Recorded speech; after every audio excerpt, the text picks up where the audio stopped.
നമസ്കാരം. മലയാള സിനിമാ പ്രേക്ഷകർക്ക് ഒരു മുഖവരിയുടെ ആവശ്യമില്ലാത്ത താരമാണ് ശ്രീനിവാസൻ. എന്നും മനസ്സിൽ സൂക്ഷിക്കുന്ന നിരവധി വ്യത്യസ്ത കഥാപാത്രങ്ങൾ ശ്രീനിവാസൻ പ്രേക്ഷകർക്ക് മുന്നിലെത്തിച്ചിട്ടുണ്ട്. സിനിമാ ലോകത്ത് ശ്രീനിവാസൻ നേടിയെടുത്ത നേട്ടങ്ങൾ ചെറുതൊന്നുമായിരുന്നില്ല. നടനായും തിരക്കഥാകൃത്തായും പേരെടുത്ത വ്യക്തി കൂടിയാണ് അദ്ദേഹം. നായകനായും സഹനടനായും എല്ലാം സിനിമകൾ ശ്രീനിവാസൻ അഭിനയിച്ചിട്ടുണ്ട്. നടൻ ശ്രീനിവാസന്റെ മരണം സിനിമാ പ്രേക്ഷകർക്ക് വലിയ വേദനയാണ് നൽകിയത്. ആരോഗ്യ പ്രശ്നങ്ങളാൽ ഏറെക്കാലമായി ചികിത്സയിലായിരുന്നു ഇദ്ദേഹം.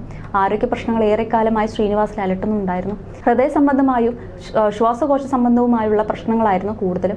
ജീവിതത്തിൽ പല ആദർശങ്ങളും മുറുകെ പിടിച്ചയാളാണ് ശ്രീനിവാസൻ. അതേസമയം ശ്രീനിവാസൻ ഈ ലോകത്തു നിന്നും വിടവാങ്ങിയിട്ട് 1 മാസവും 5 ദിവസവും പിന്നിട്ട് കഴിഞ്ഞു. ഒട്ടും പ്രതീക്ഷിക്കാത്ത നേരത്തെ മരണം ഇപ്പോഴും കുടുംബത്തിന് ഉൾക്കൊള്ളാൻ കഴിഞ്ഞിട്ടില്ല. ആരോഗ്യ പ്രശ്നങ്ങളുള്ള ആളായിരുന്നു അദ്ദേഹമെങ്കിലും ഇത്ര നേരത്തെയുള്ള വിയോഗം ആരും പ്രതീക്ഷിച്ചതല്ല. അച്ഛന്റെ മരണശേഷം ഏറെ നാളായി ഷൂട്ടിങ്ങിൽ നിന്നെല്ലാം വിട്ടുനിൽക്കുന്ന ധ്യാൻ അമ്മയ്ക്കൊപ്പം തന്നെയുണ്ട്. വിമല ഇതിൽ നിന്നും എങ്ങനെ പുറത്തു കടക്കുമെന്നായിരുന്നു അധികം ആളുകളും നോക്കിയത്. ഇക്കഴിഞ്ഞ ദിവസം ശ്രീനിവാസന്റെ വീട്ടിൽ വെച്ച് തന്നെ നടന്ന ചടങ്ങിലാണ് അദ്ദേഹത്തിന്റെ അവാർഡ് വിമല ഏറ്റുവാങ്ങിയത്. ഉണ്ണികൃഷ്ണൻ നമ്പൂതിരി പുരസ്കാരം ഏറ്റുവാങ്ങുമ്പോൾ കരച്ചിലടക്കാൻ പാടുപെടുകയായിരുന്നു വിമല ടീച്ചർ. ആരോഗ്യവകുപ്പ് മന്ത്രി വീണ ജോർജ് ആയിരുന്നു അവാർഡ് കൈമാറിയത്. എന്നാൽ ഇത് വാങ്ങിയതും വിമല ടീച്ചർ കരച്ചിലടക്കാൻ പാടുപെടുന്ന രംഗമാണ് കണ്ടു നിൽക്കുന്ന ആളുകളുടെ കണ്ണുകളെ പോലും ഈർന്നണിയിച്ചത്. എന്തായാലും വിമല ടീച്ചറും ശ്രീനിവാസനും തമ്മിലുള്ള ബന്ധം അത്രത്തോളം ദൃഢമായിരുന്നു. ഇരുവരുടെയും പ്രണയ വിവാഹമായിരുന്നു. അഭിനേതാവും തിരക്കഥാകൃത്തുമായ ശ്രീനിവാസന്റെ അപ്രതീക്ഷിത വിയോഗം ഇന്നും ഉൾക്കൊള്ളാനായിട്ടില്ല പ്രിയപ്പെട്ടവർക്ക്. അസുഖബാധനായിരുന്നെങ്കിലും ഇത്ര പെട്ടെന്ന് പോകുമെന്ന് കരുതിയിട്ടില്ലെന്നായിരുന്നു എല്ലാവരും പറഞ്ഞത്.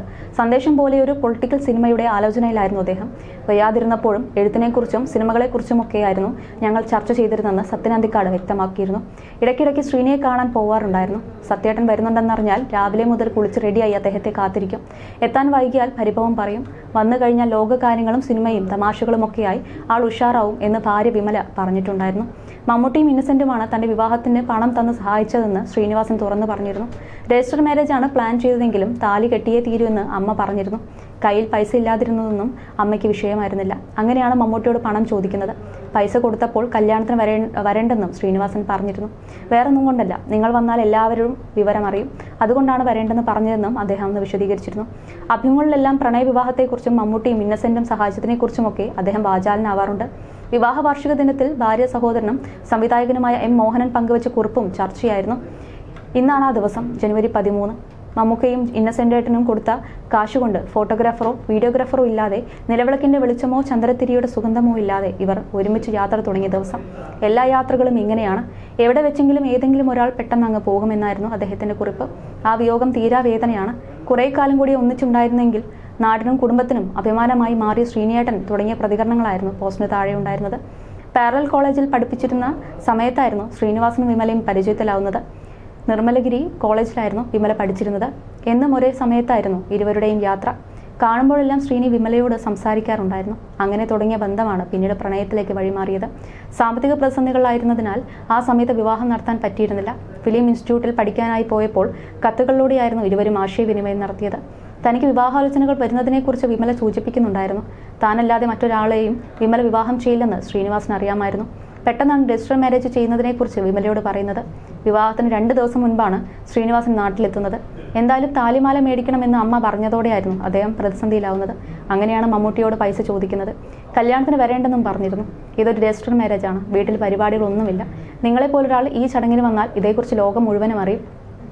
മമ്മൂട്ടിയോട് കാര്യങ്ങൾ വിശദീകരിച്ച് പറഞ്ഞിരുന്നു എന്ന് അഭിമുഖങ്ങളിലെല്ലാം ശ്രീനിവാസൻ പറഞ്ഞിട്ടുണ്ട്. അന്നത്തെ അതേ സ്നേഹത്തോടെയാണ് ഞങ്ങൾ കഴിഞ്ഞിരുന്നതെന്ന് വിമലയും വിശദീകരിച്ചിട്ടുണ്ട്. ശ്രീനിവാസൻ ഇനിയില്ല എന്ന സത്യം ഉൾക്കൊള്ളാനായിട്ടില്ല പ്രിയപ്പെട്ടവർക്ക്. ഉദയനാണ് താരത്തിന്റെ പ്രീ പ്രൊഡക്ഷൻ വർക്ക് മുതൽ ശ്രീനിയുമായി പരിചയത്തിലായതാണ് ആന്റണി. പേഴ്സണൽ കാര്യങ്ങളിലായാലും സിനിമകളിൽ മാനേജറായുമൊക്കെ വർക്ക് ചെയ്തിട്ടുണ്ട്. പുള്ളി നേരിട്ടാണ് കാര്യങ്ങളെല്ലാം ചെയ്യുന്നത്. ഒഫീഷ്യലായി പുള്ളിക്ക് അങ്ങനെ മാനേജറൊന്നുമില്ല. നിങ്ങളുടെ മാനേജർ എന്തേ, സെക്രട്ടറി എന്തേ എന്നൊക്കെ ചോദിക്കാറുണ്ട്. കുടുംബത്തിലെ ഒരംഗത്തെ പോലെയാണ് എല്ലാവരും എന്നെ കാണുന്നതെന്നും ആന്റണി കഴിഞ്ഞ ദിവസം പറഞ്ഞിരുന്നു. സ്ട്രോക്ക് വന്നതോടെയായിരുന്നു ആരോഗ്യം വഷളമായത്. വീട് വിട്ട് അധിക ദൂരമൊന്നും പോവാറില്ലായിരുന്നു. അസുഖം വന്നതിന് ശേഷം കുറുക്കൻ എന്ന സിനിമയിൽ മാത്രമേ അഭിനയിച്ചിട്ടുള്ളൂ. അസുഖമൊക്കെ വന്നെങ്കിലും ഇത്ര പെട്ടെന്ന് പോകുമെന്ന് കരുതിയിരുന്നില്ല. തലേ ദിവസം വരെ സംസാരിച്ചിരുന്നു. ഒരു കുഴപ്പവും ഉണ്ടായിരുന്നില്ല. അമൃത ആശുപത്രിയിലേക്ക് കൊണ്ടുപോവുകയായിരുന്നു. ബ്രീത്തിങ് പ്രോബ്ലം വന്നതോടെയാണ് തൊട്ടടുത്ത ആശുപത്രിയിലേക്ക് കൊണ്ടുപോയത്. ഓൺ ഡോട്ട് ഡെത്ത് എന്നാണ് ഡെത്ത് സർട്ടിഫിക്കറ്റിലുള്ളത്. സംസാരിക്കുകയും നല്ല ഓർമ്മശക്തിയും ഒക്കെ ഉണ്ടായിരുന്നു. എല്ലാത്തിനും പ്രതികരിക്കുകയൊക്കെ ചെയ്യുമായിരുന്നു. പെട്ടെന്ന് ഇങ്ങനെ സംഭവിക്കുമെന്ന് വിചാരിച്ചില്ല. വിനീത് ഇവിടെ ഉണ്ടായിരുന്നു അന്ന്. ധ്യാൻ കോഴിക്കോടായിരുന്നു. രാഷ്ട്രീയ പ്രവർത്തകരും സുഹൃത്തുക്കളും ബന്ധുക്കളും എല്ലാം ഇപ്പോഴും വരുന്നുണ്ട്. ഒരുപാട് ആളുകൾ വന്നു പോകുന്നുണ്ട്. മീഡിയക്കാർ ഇല്ലാത്തതുകൊണ്ട് ആരും അറിയുന്നില്ലെന്നേ ഉള്ളൂ. ജയറാമേട്ടനെ കണ്ടിട്ടില്ല. പുള്ളി എന്തോ ഷൂട്ടിംഗ് തിരക്കിലൊക്കെയാണെന്ന് തോന്നുന്നു. ഇവിടെ ആരും ജയറാമേട്ടൻ വന്നോ എന്നൊന്നും ചോദിച്ചിട്ടില്ല. പുറമേയുള്ളവരാണ് ഇതേക്കുറിച്ച് ചോദിക്കുന്നത്. ചിലപ്പോൾ വരുമായിരിക്കും. ശ്രീനിയേട്ടൻ എല്ലാം തുറന്നു പറയുന്ന ആളാണെങ്കിലും ഒരാളുമായിട്ടും വഴക്കോ പ്രശ്നങ്ങളോ ഇല്ല. ഇഷ്ടപ്പെടാത്തത് കണ്ടാൽ തുറന്നു പറയുന്നു എന്നേ ഉള്ളൂ. എല്ലാവരെയും വലിയ ഇഷ്ടമാണ്. അദ്ദേഹവുമായി ഏറ്റവും അടുപ്പമുള്ളയാൾ സത്യനന്ദിക്കാടാണ്.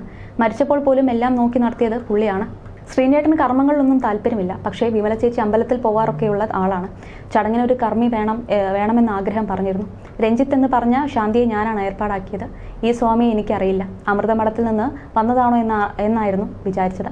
പുള്ളി പുറത്താണ് നിന്നത്. നമ്മൾ കൊണ്ടുവന്ന ശാന്തി കർമ്മങ്ങളെല്ലാം ചെയ്താണ് മടങ്ങിയത്. നല്ല തിക്കും തിരക്കും കാരണം പുറത്തേക്ക് പോകാൻ പറ്റുമായിരുന്നില്ല. ധ്യാനം ഫാമിലിയും മിക്കപ്പോഴും ഇവിടെ ഉണ്ടാവാറുണ്ട്. സമയം കിട്ടുമ്പോഴെല്ലാം വിനീതും ഫാമിലിയും വരാറുണ്ട്. വെക്കേഷനിൽ എല്ലാവരും ഒന്നിച്ചായിരുന്നു. കൊച്ചുമക്കളുമായി നല്ല അടുപ്പമായിരുന്നു. സിനിമാക്കാരനായി മാത്രമല്ല അദ്ദേഹം ജീവിച്ചത്. സഹായങ്ങൾ ചെയ്തത് പലർക്കും അറിയില്ല. പറയരുതെന്നാണ് പറയാറുള്ളത്. എനിക്ക് അങ്ങനെ ഹെൽപ്പ് ചെയ്തു, ഇങ്ങനെ ചെയ്തു എന്ന് ഇപ്പോൾ പലരും പറയുന്നുണ്ട്. മറ്റുള്ളവരെ സഹായിക്കുന്നതിന് ദൈവാനുഗ്രഹം കിട്ടുമെന്നാണ് പറയാറുള്ളത്. വീട് വെച്ച് നൽകിയെങ്കിലും ഷിനോജും കുടുംബവും ഇപ്പോഴും ഔട്ട് ഹൗസിലാണ് താമസിക്കുന്നത്. ചേച്ചിക്ക് വേണ്ട കാര്യങ്ങളെല്ലാം ചെയ്തു കൊടുക്കാറുണ്ട്. സ്വന്തമായൊരു വീടില്ലാത്തത് കൊണ്ടായിരിക്കും അവൻ കല്യാണം കഴിക്കാത്തതെന്നായിരുന്നു പറഞ്ഞത്. വീടുകൾ കുറേ നോക്കിയെങ്കിലും നല്ലതൊന്നും കിട്ടിയില്ല. അങ്ങനെയാണ് സ്ഥലം വാങ്ങി വീട് വെച്ച് കൊടുക്കുന്നത്. സാധാരണക്കാരെ പോലെയാണ് അവരെല്ലാം നിൽക്കുന്നത്. സുഖമില്ലാതിരുന്ന സമയത്തെല്ലാം വിമല ചേച്ചി ഒരു കുഞ്ഞിനെ പോലെയാണ് നോക്കിയിരുന്നത്. കൃത്യസമയത്ത് ഫുഡും മരുന്നുകളും ഒക്കെ കൊടുക്കും. ആ സമയത്ത് കോൾ വന്നാൽ പോലും എടുക്കില്ല. അദ്ദേഹം വീട്ടിലുണ്ടായാൽ മതി, ഞാൻ നോക്കിക്കോളാം എന്നായിരുന്നു ചേച്ചിക്ക്. ഇങ്ങനെ കൂടെ നിന്ന് ചെയ്യുന്ന ഒരാളെ ഞാൻ കണ്ടിട്ടില്ല. അവസാന നിമിഷവും മരിച്ചുവെന്ന് അറിഞ്ഞിരുന്നില്ല ചേച്ചിക്ക്. പറഞ്ഞപ്പോഴാണ് അറിയുന്നത്. മരണവിവരം അറിഞ്ഞപ്പോൾ തന്നെ സത്യൻ സാർ എത്തിയിരുന്നു. ഭാര്യയും മക്കളും എല്ലാം അവിടെ ഉണ്ടായിരുന്നു. അവർ ഒരു കുടുംബം പോലെ കഴിഞ്ഞവരാണെന്നും ആന്റണി പറഞ്ഞിരുന്നു.